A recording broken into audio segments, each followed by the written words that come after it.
नमस्कार। लाइव लगातार में आपका स्वागत है। हम एक बार फिर हाजिर है एक नए चर्चे के साथ। जी हाँ, असम में चुनाव की तिथियां निर्धारित हो चुकी है और अब असम में झारखंड का जलवा देखने को मिल रहा है।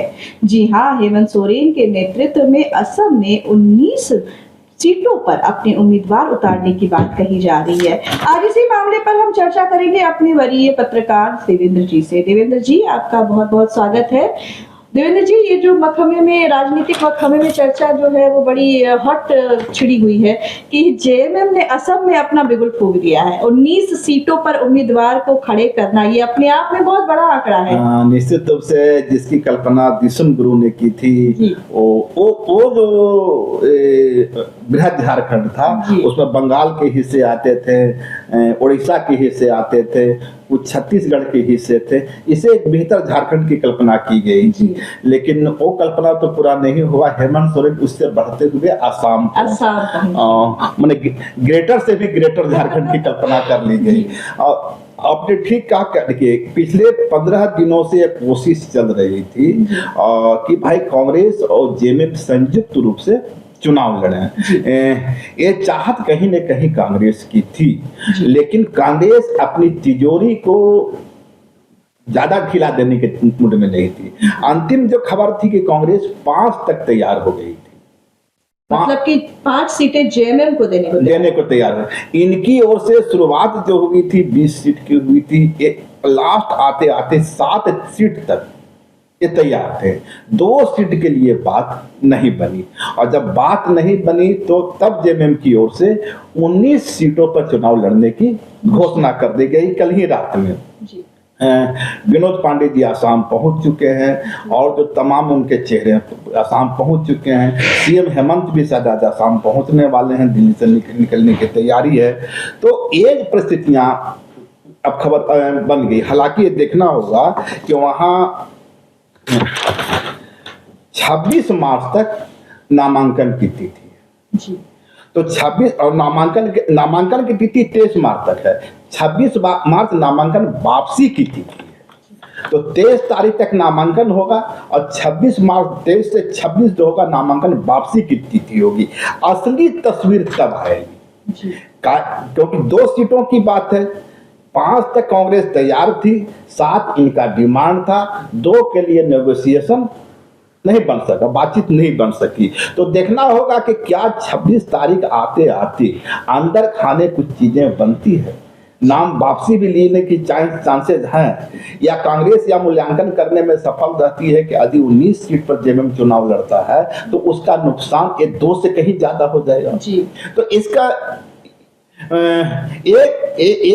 इस पर नजर बनाए रखनी होगी। लेकिन कुल जो स्थिति जेएमएम यहाँ है आसाम की है। देखिए, जेएमएम जो है जय भारत पार्टी प्रदीप नाग की पार्टी होती थी।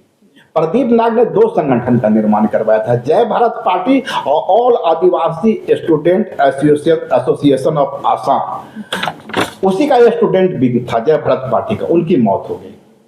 तो जब उनकी मौत हो गई तो पार्टी स्ट्रक्चर तो था लेकिन उनके सर पर, उनके सिर पर कोई बड़ा हाथ नहीं था। उन्हें लगा कि जो सीएम हेमंत या जेएमएम का हम लोग आशीर्वाद मिल जाता है तो ये पार्टी का जो स्ट्रक्चर है इसे यूज में लाया जा सकता है। जय भारत पार्टी भी उसी मुद्दे पे काम कर रही थी जो सीएम हेमंत का मुद्दा है। वो मुद्दा है चाय बागान में जो 50 से 60 लाख जो यहाँ झारखंड से गए हुए उरांव हैं, संथाल हैं, मुंडा हैं और जिन्हें टी ट्राइब्स कहा जाता है ना। तो वही उसी पर निगाहें हेमंत सोरेन की भी थी। इसी पर जय भारत पार्टी काम कर रही थी। तो अब है कि जय भारत पार्टी को हेमंत सोरेन, कल्पना सोरेन, जेएमएम का आशीर्वाद मिल गया, उन्हें एक संरक्षण मिल गया और जेएमएम को फायदा ये हुआ कि उन्हें वर्कर मिल गया।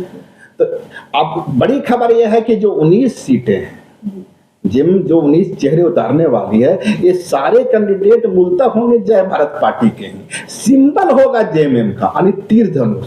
देखिए, हिंदुस्तान में जेएमएम पहली बार किसी स्टेट में तीर धनुष के साथ उतरने वाली है। ये भी बड़ी खबर बड़ी खबर है। इसके पहले जो बिहार में वो चुनाव लड़ने की जा रही थी, जी, तो वहाँ उनका सिंबल का ही सवाल खड़ा हो सिंबल गया पे लड़ाई कि सिंबल पर चुनाव नहीं होगा तो फिर पार्टी लोग विधायक जो जीत के आते हैं इधर से उधर चले जाते हैं क्योंकि निर्दलीय कैंडिडेट माने जाते हैं। आसाम में जेएमएम को एक खतरा नहीं है। आसाम में साफ है कि भाई जो लोग भी जीतेंगे पार्टी के सिंबल पर जीतेंगे, और पार्टी के सिंबल पर जब जीतेंगे तो उनके सामने पार्टी के निर्देशों के विपरीत जाने का रास्ता नहीं होगा, मतलब वो इधर उधर करने की स्थिति में नहीं होगी। तो ये तो हो गई उनकी।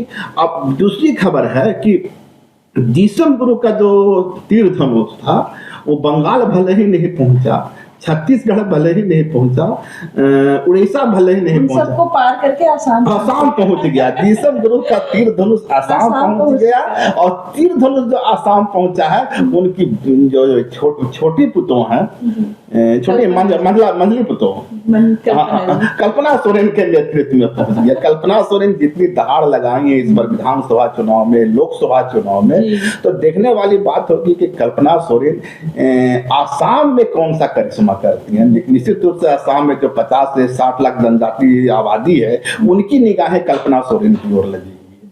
जिस तरह से वायरल कल्पना सोरेन हुई है, जो उनका वीडियो वहां तक पहुंचा है, तो निश्चित रूप से कल्पना सोरेन को देखने की एक बेचैनी तो है उस समुदाय में।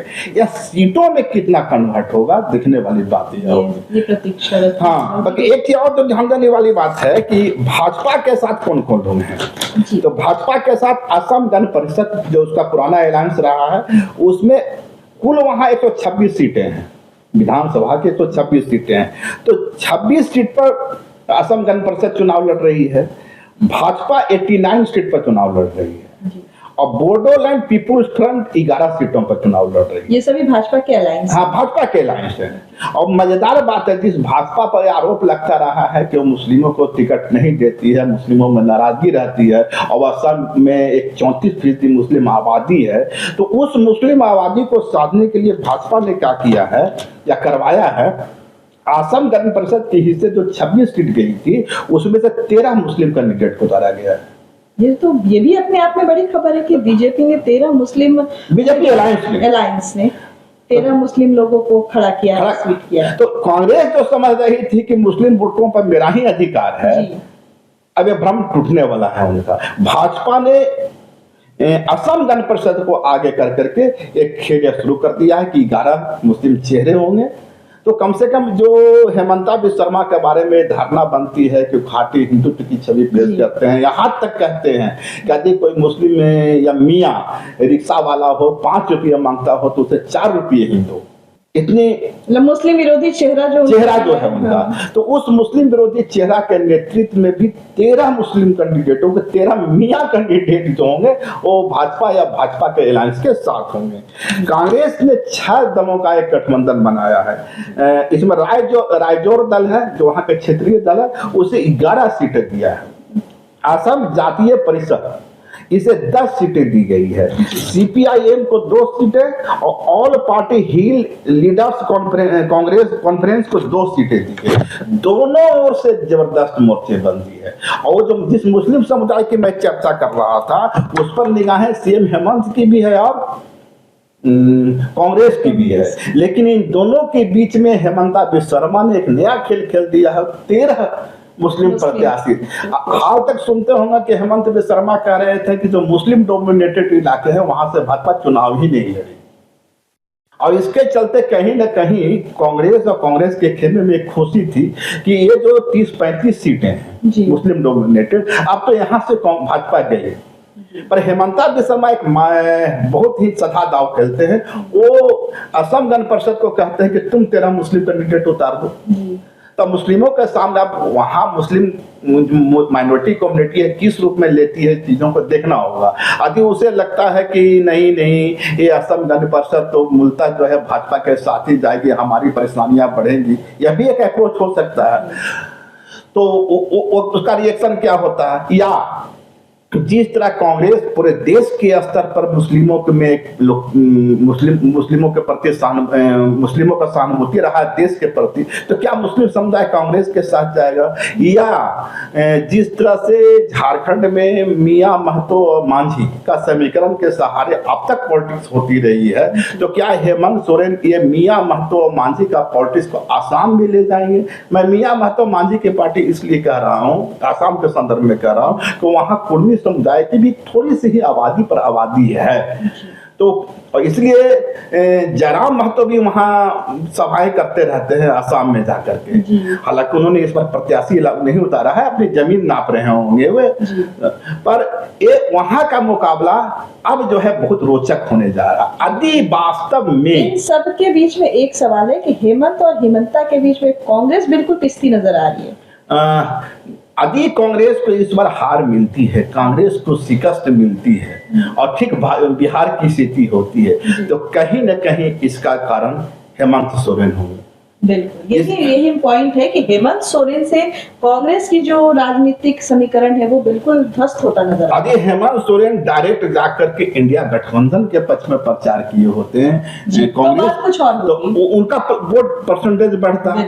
कांग्रेस अब स्पेस देना नहीं चाह रही है जेएमएम को, और पहले भी हम लोग एक बार चर्चा कर चुके हैं कि कोई भी नेशनल पार्टी, चाहे भाजपा हो या कांग्रेस हो, किसी भी रीजनल पार्टी को लोग स्पेस देना नहीं चाहते हैं। जेपी नड्डा तो साफ साफ कह चुके थे, भाजपा के जो राष्ट्रीय अध्यक्ष थे तत्कालीन, कि ये तमाम रीजनल पार्टियों को एक दिन खत्म हो जाना। तो भाजपा का नजरिया बिल्कुल साफ है। कांग्रेस भी अतीत में यही काम करती रही है, उसकी कोशिश रही है कि जितने रीजनल पार्टी हैं उसे कांग्रेस में समाहित कर लिया जाए। आपको याद होगा कि जयपाल सिंह मुंडा जब झारखंड पार्टी का निर्माण किए थे, जो 34 सीटें उस वक्त संयुक्त बिहार में जीत कर आई थी, उसे कांग्रेस ने अपने में समाहित कर लिया था। तो रीजनल पार्टी का जो भी वॉइस होता है कांग्रेस उसे भी खत्म करती है। ये दो नेशनल पार्टियों के बीच में रीजनल पार्टियों को अपना जो प्रासंगिकता है बचाए, अपना अस्तित्व बचाए रखना है। जेएमएम यही कोशिश करती हुई नजर वहां आ रही है। जेएमएम इस बात की परवाह अब नहीं कर रही है कि हमारी एंट्री से, कल्पना की गर्जना से, हेमंत सोरेन के व्यंग्यबाणों से अब कांग्रेस को फायदा होगा या भाजपा का फायदा हो। जेएमएम यह सोच रहे हैं कि इसमें से किसी को नुकसान, किसी को लाभ हो, लेकिन अंतोगत्वा जो लाभ होगा वो हमारा होगा। बिल्कुल, उनकी एंट्री तो होगी, एंट्री हो गई। 20 सीटों पर चुनाव, 19 सीटों पर चुनाव लड़, एक सर्टेन परसेंटेज वोट उन्हें मिल जाएगा, वे नेशनल पार्टी बनने की ओर अक्सर हो जाएंगे। अगला चुनाव जब होगा, इसके बाद भले ही भाजपा इस बार चुनाव जीत जाए, परसेप्शन के तौर पर जीत जाए, अगला बार तो हेमंत सोरेन अभी कह सकेंगे कि देखो पिछला बार तुमने 19 सीटें नहीं दिया था, 60 सीटें नहीं दिया था, तो तुम्हारा ये हश्र हुआ था, अब हम 25 सीटों पर चुनाव लड़ेंगे। तो हेमंत सोरेन बिल्कुल स्पष्ट नजरिया के साथ आगे बढ़ रहे हैं। उन्हें किसी भी कीमत पर जेएमएम को एक नेशनल पार्टी के रूप में स्थापित करना है। कांग्रेस की पूरी ताकत है कि हेमंत सोरेन के चेहरे को झारखंड में ही बांध कर रखा जाए, इसे कोई अवसर नहीं दिया जाए। तो ये लड़ाई तो दोनों के बीच में, यह जो टस्सल है दोनों के बीच में है। देवेंद्र जी, एक सवाल जो उठ रहा है हेमंत के असम जाने को लेकर या हेमंता के गढ़ में दस्तक देने को लेकर, वो ये है कि 2024 के विधानसभा चुनाव में हेमंता बिस्वा शर्मा ने झारखंड में बड़ी कड़ी टक्कर या कड़ी प्रतिक्रिया दी थी चुनाव को लेकर, और बिल्कुल हेमंत सोरेन के खिलाफ एक बहुत ही मोर्चा खोल रखा था, बयानबाजियों का दौर चल रहा था और बहुत ही एक स्तर से गिरकर राजनीति हुई थी। तो क्या ये स्टैंड या ये कदम इसे लेकर भी है, इसका प्रत्युत्तर के तौर पे देखा जा सकता है? मुझे लगता है कि उस तब से अब तक जो 2024 का चुनाव था और 2026 है, 2 वर्षों में स्वर्ण रेखा में काफी पानी बह चुका है। स्वर्ण रेखा में पानी इसलिए बह चुका है कि हेमंत सोरेन पहला टर्म के बाद दूसरा टर्म में विजय पताका अपना फहरा चुके हैं और कहीं न कहीं जेएमएम पैन झारखंड की पार्टी बनती हुई नजर आ रही है।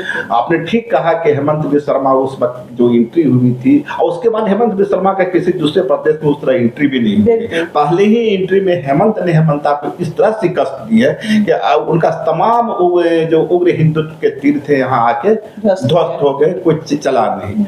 पर बिल्कुल सही कह रही हैं आप कि जिस तरह से हेमंता ने एक उग्र भाषण दिया, उग्र भाषण दिया और कहीं ना कहीं पर्सनल होकर पूरे पर्सनल होकर के उनकी फैमिली को, पत्नी को, भाई को, सबको लपेट परिवार तोड़ दिया ना। परिवार तोड़ सीता दिया। सोरेन हाँ, को तो कहीं ना कहीं ये शुद्ध है हेमंत सोरेन। तो निश्चित रूप से हेमंत सोरेन के अंदर ये बात की पीड़ा होगी या इसके ये जख्म तो होगा, लेकिन जख्म दोनों ओर से है। ऐसा नहीं है कि सिर्फ हेमंता ने जख्म दिया, जख्म तो कांग्रेस भी दे रही है ना। अब बिहार में कोई स्पेस नहीं देते हैं, छत्तीसगढ़ में जब विधानसभा चुनाव होता है हेमंत सोरेन यहाँ बैठे रह जाते हैं, अब एक दिन में प्रचार में ले नहीं जाते, अब सीट देना तो बात छोड़ दीजिए, अब इस चेहरे का उपयोग भी नहीं करते। तो इसका मतलब साफ है कि आप नहीं चाहते हैं कि हेमंत सोरेन का चेहरा एक बड़ा चेहरा बनकर सामने आए और आदिवासी समाज का या आदिवासी कम्युनिटी का आइकॉन के रूप में स्थापित हो जाए, क्योंकि कांग्रेस समझती है कि आदिवासी वोट तो हमें ही देगा, सर्टेन मान रही है।